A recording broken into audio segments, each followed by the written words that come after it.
Today we are going to conduct the experiment synchro-transmitter and receiver.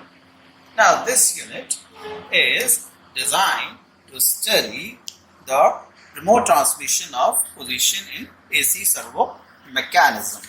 Now what you see here is this is a synchro transmitter and this is a synchro receiver.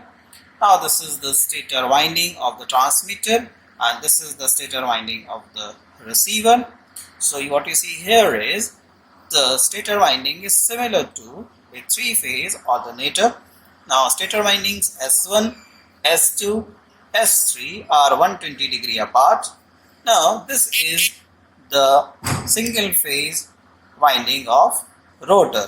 So we connect a single phase AC supply to the rotor winding, due to which magnetizing current flows in the rotor winding, and this produces an alternating flux along the rotor axis.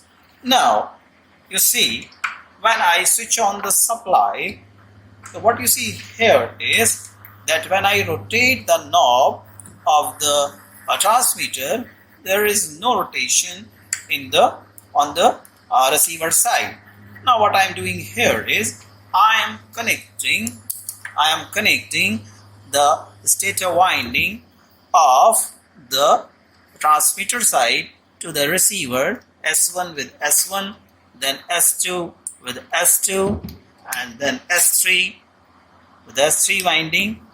And when I switch on the supply and when I move this rotor, to 30 degrees, so you see this the receiver side knob also moves automatically.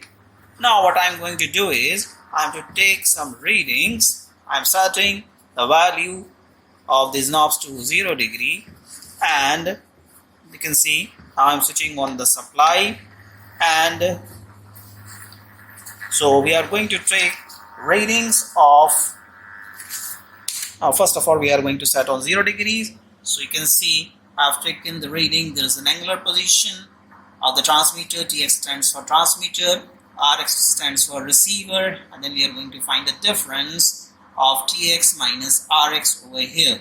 So when I set 0, so you see 0 degree is there. Now coming to the next reading, when I move this to 30 degrees, so you can see that it is 25. Now you can see I have written 25. So there is an error of 5 degrees. Now coming back to the next reading, and that is 60 degree. So what we see here, that it is coming out to 55 degrees, and I have noted it down to 55 degrees. And similarly, we go on increasing the angle up to 330 degrees, and we observe the difference. Now what is the principle behind it is that there is a mutual induction between the stator and rotor, because of which the EMF is induced in the stator winding, and when the stator winding is connected to the stator winding on the transmitter side to the receiver side, what happens is the current starts flowing, and because of this current an EMF is produced, and this will try to bring the rotor to the minimum reluctance position, and because of this the rotor moves, or you can say follow the rotor of the transmitter. That is, the rotor of the receiver follows the you can say the rotor of the transmitter. So this is all about the experiment. Thank you.